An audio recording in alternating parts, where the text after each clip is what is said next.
The Lord be with you. I'm Deacon Keith Fournier, and our first reading is taken from the book of Genesis. There was as yet no wild bush on the earth, nor had any wild plant yet sprung up. For Yahweh God had not sent rain on the earth, nor was there any man to till the soil. Instead, water flowed out of the ground and watered all the surface of the soil. Yahweh God shaped man from the soil of the ground and blew the breath of life into his nostrils, and man became a living being. Yahweh God planted a garden in Eden, which is in the east, and there he put the man he had fashioned. From the soil, Yahweh God caused to grow every kind of tree, enticing to look at and good to eat, with the tree of life in the middle of the garden, and the tree of the knowledge of good and evil. Yahweh God took the man and settled him in the Garden of Eden to cultivate and take care of it.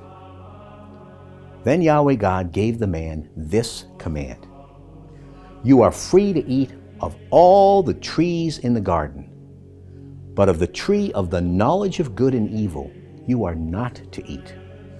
For the day you eat of that, you are doomed to die." And our response comes from Psalm 104. Bless Yahweh, my soul. Yahweh, my God, how great you are. Clothed in majesty and splendor, wearing the light as a robe. You stretch out the heavens like a tent.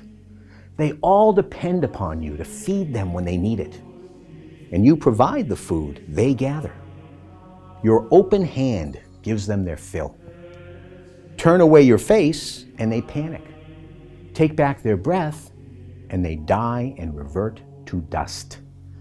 Send out your breath and life begins, and you renew the face of the earth.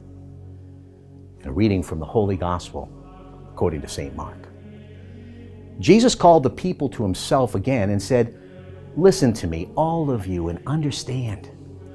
Nothing that goes into someone from the outside can make that person unclean. It is the things that come out of someone that make that person unclean. Anyone who has ears for listening should listen." And when he had gone into the house, away from the crowd, his disciples questioned him about this parable. And he said to them, "Even you, don't you understand? Can't you see that nothing that goes into someone from outside can make that person unclean? Because it goes not into the heart, but into the stomach, and passes into the sewer." And he went on, "It is what comes out of someone that makes that person unclean. For it is from within, from the heart, that evil intentions emerge: fornication, theft, murder, adultery, avarice, malice, deceit, indecency, envy, slander, pride, folly. All these evil things come from within and make a person unclean." The Gospel of the Lord.